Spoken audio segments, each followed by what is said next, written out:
So students, इस section में हम जानेंगे एक नए मोड ऑफ रिप्रोडक्शन के बारे में। वो नया मोड ऑफ रिप्रोडक्शन क्या है? वो है sexual reproduction. In the last section, as I told you, there are two modes of reproduction. One is asexual mode of reproduction and the other is sexual mode of reproduction. So in this section, we are going to discuss about sexual mode of reproduction. Student, first let us know what is the basic difference between asexual and sexual mode of reproduction. Some of the points I've also told you in the earlier section. In asexual reproduction, we only require one parent, or a single parent body can produce the next generation, as in the case of amoeba, leishmania, spirogyra, planaria, hydra, etc. But in the sexual mode of reproduction, only one parent is not enough. We require both the male and the female gametes. Gametes means the germ cells. Sexual reproduction में हमें दो parents की जरूरत पड़ती है। दोनों different genders, different types of germ cell को लेकर होने वाले पेरेंट्स, उनकी जरूरत पड़ती है। There are two different types of germ cells. One germ cell is called the male germ cell, जो कि फादर से आता है। The other germ cell is called the female germ cell, जो मदर से आता है। एंड सेक्सुअल रिप्रोडक्शन आपके प्लांट्स में भी होता है और एनिमल्स में भी होता है। एनिमल्स यानी कि हम ह्यूमंस। तो ऐसा क्यों है कि ह्यूमंस और एनिमल्स भी या प्लांट्स भी एसेक्सुअल रिप्रोडक्शन नहीं कर सकते? बहुत इंपॉर्टेंट है स्टूडेंट्स, ध्यान से सुनिए। आप सब जानते हैं कि हमारी बॉडीज बहुत कॉम्प्लेक्स बॉडीज होती हैं, है ना? प्लांट्स की बॉडीज भी बहुत कॉम्प्लेक्स होती हैं। रूट के डिफरेंट स्ट्रक्चर्स, स्टेम के डिफरेंट स्ट्रक्चर्स, ब्रांचेस के different structures, different types of उनकी लेंथ होती है, different types of stem length, different types of seeding होती है। हमारे ह्यूमंस में भी, एनिमल्स में भी different body parts perform different specific functions. आपके ब्रेन का फंक्शन अलग है, आपके हैंड्स का फंक्शन अलग है, आपके स्टमक का फंक्शन अलग है, और डिफरेंट पार्ट्स ऑफ बॉडीज के फंक्शंस डिफरेंट है। तो इन बॉडी पार्ट्स की जो फॉर्मेशन होती है स्टूडेंट्स, वो भी बहुत कॉम्प्लेक्स होती है। और एसेक्सुअल मोड ऑफ रिप्रोडक्शन बहुत ही सिंपल डिवीजन करता है बॉडीज का। तो वो ह्यूमन बॉडीज में, एनिमल बॉडीज में या प्लांट बॉडीज में पॉसिबल नहीं है। तो इसीलिए यहां पर ह्यूमंस में, एनिमल्स एक्सेट्रा में सेक्सुअल रिप्रोडक्शन किया जाता है, जिनसे इन कॉम्प्लेक्स बॉडीज को फॉर्म किया जा सके। ठीक है स्टूडेंट्स? और इसीलिए आपको दो different types of germ sales की जरूरत पड़ती है। स्टूडेंट्स, ये जर्म सेल्स भी डिफरेंट साइज के होते हैं।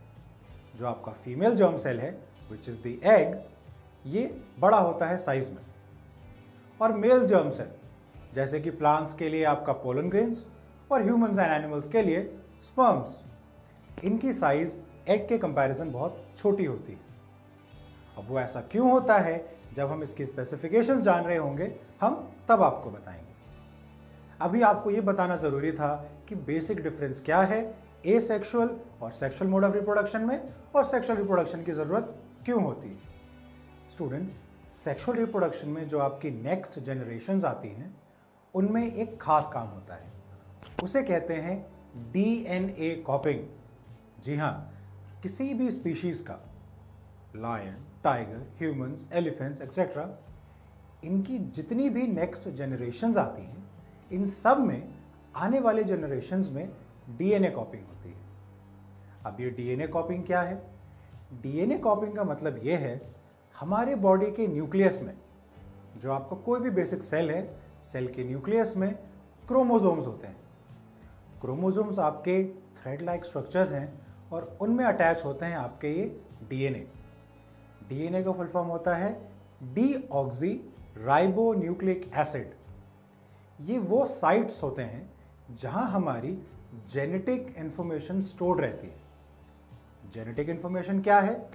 जेनेटिक इंफॉर्मेशन है कि जो आपकी स्पीशीज के फॉर्मेशन की इंफॉर्मेशन है, कि किस वजह से आपकी स्पीशीज बनी, आपकी जो बॉडीज हैं वो क्यों इस तरीके की बनी है, ऐसा स्ट्रक्चर क्यों है, ये सारा इंफॉर्मेशन आपके डीएनए में होता है।